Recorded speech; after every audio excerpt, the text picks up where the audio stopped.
very much for your very pertinent observations. I respect your comments. Yes, Dr. J.P. Narayan, I'm sorry that I had to wait for some time. Yes, thank you. Honorable Speaker, I think there's a lot of gloom in this room as well as in the country about our parliamentary democracy. So I would like to start off with something positive. In some ways, we haven't done badly at all. I think it's important to remind ourselves of that before we berate ourselves in our democracy and our political institutions. Of course, there's much that's wrong. But if you go by 4 yardsticks that really allow us to claim to be a functioning democracy, I think we have done pretty well. Competitive elections, we certainly have competitive elections, and we have thrown out governments persistently, and you so rightly pointed out in 1977. I don't think anybody really believed it would happen. We all dreamed it would happen. We didn't really believe it would happen. I was a young man at the time, hoping that the tyranny would end, and the way the people responded was magnificent. So competitive elections. Political freedoms, which are so necessary for this competition to be real. With all our distortions, I think there is real political freedom in this country. All of us can say pretty much what we like. I don't think there's real fear of being jailed or mugged or worse in this country. The winners do not punish the losers merely because they happen to be the losers. We have many of our neighboring countries and elsewhere where you may lose your head, not merely freedom, merely because you lost the election. And the elected government is truly in power, not a coterie or a junta. I think these 4 are of inestimable value, and we should recognize those before we look at the problems. So I would like to specifically state these things. Not that we do not know, but I think we have to have a more rounded appreciation of what's happening in democracy.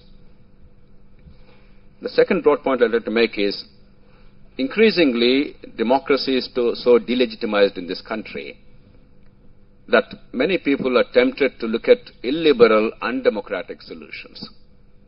For instance, there is a belief increasingly that the rise of the unelected, that is better for the country than the elected. I think that's a very dangerous delusion. Many people have written books about the unelected, written books about the constitutional organs. The Honorable former Chief Justice, he had the courage to state that there were some distortions because the Parliament, for a variety of reasons, yielded space. In this case, to the judiciary, he was somewhat delicate, but I think I should be somewhat more indelicate and then state it openly. You have been stating it very repeatedly. Yielded space, and I think it's a perversion of our democracy and constitution to think that the judges can name their own successors. No functioning democracy in the world allows that to happen. It is very clearly, unquestionably a perversion of the Constitution. That the lawmakers did not have the courage and the gumption to stand together, even though they believe it passionately, to stand together and correct the distortion is actually a very sad commentary on the way our democracy is functioning, and that must be corrected soon. Otherwise, increasingly, we will fall prey to the temptation to believe that a non-democratic organ of state is always a better organ. The middle class tends to believe that a politician by definition is bad. Politics by definition is utterly dangerous and criminal and villainous, and therefore anything non-political is perfectly acceptable. There's nothing more dangerous than that. Having said that, you raised the issue of what happened in Parliament during the confidence vote.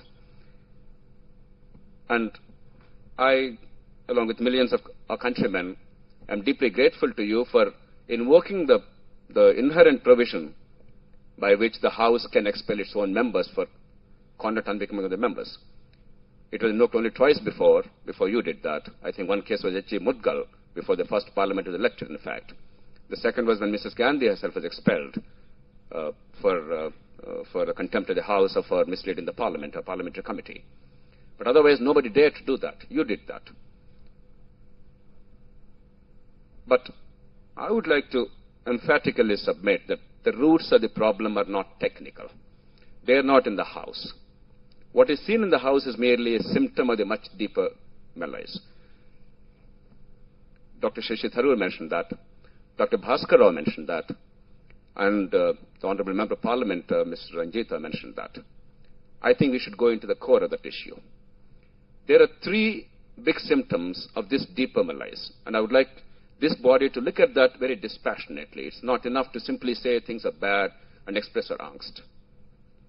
The first is the divisions. The Secretary General mentioned in his presentation initially, and you mentioned that, the fractured politics and the divisions, the way things are happening in Maharashtra now, the Northeast, the sub-regional passions aroused persistently in many parts of the country, or the way Delhi itself was paralyzed, the national capital was paralyzed in a country as large as 1 billion people because of a Gujjar Meena agitation. It could happen again tomorrow. We only temporarily pushed it under the carpet. It could happen tomorrow again on the caste issue of reservations. You can clearly see political commerce made out of these fractious divisions in society. And it makes abundant short-term political sense for politicians and parties to play up to these tendencies. And there's a systemic problem we cannot ignore. There's no point telling them to be patriotic, to be national, when to be national means to lose the election. So how do we create an environment in which that changes? Question one. Two, I'm grateful to Dr. Bhaskar Rao for raising the important question.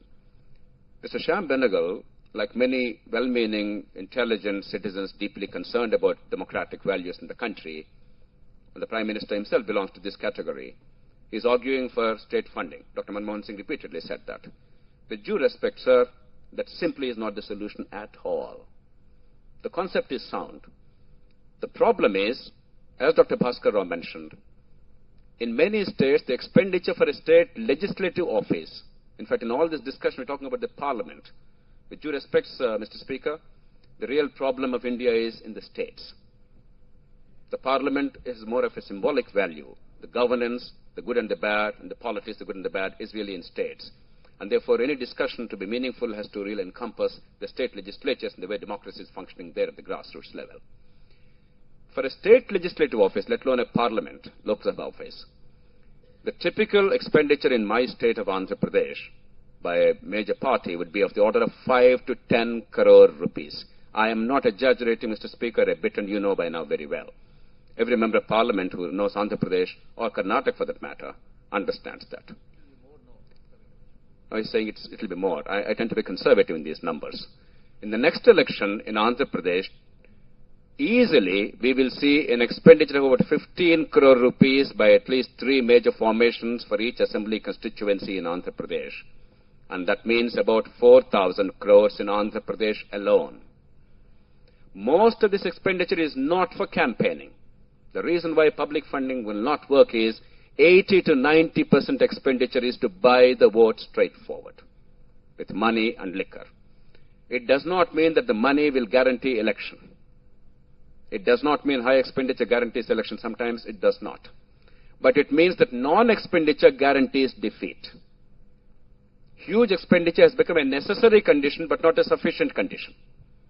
So we must not confuse between the non-success of high expenditure for robustness of our democracy.